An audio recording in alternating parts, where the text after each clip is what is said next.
ask po, sir, if the learning crisis of learners, particularly readers po, has reached to a point where has been the lowest of it has been since the recorded po, sir.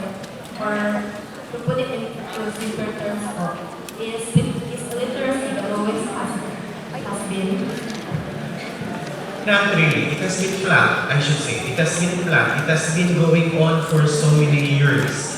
Even before when I was a learner, there has been a crisis of, in fact, the description of the central office is declining. Declining, meaning pababa, pabulusok ang trend.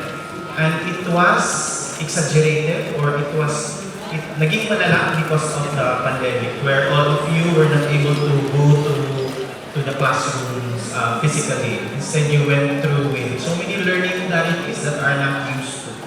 Probably, you may not have experienced it, ma'am, because can move muna kaya hindi ko siya nakikita, hindi rin niya ako nakikita.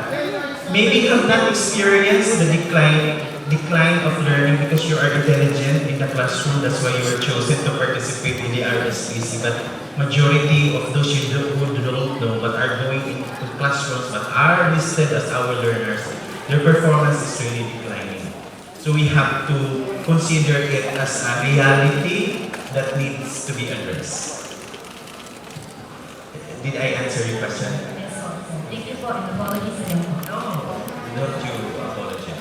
We're just giving you what is appropriate. Thank you for also asking a very good question.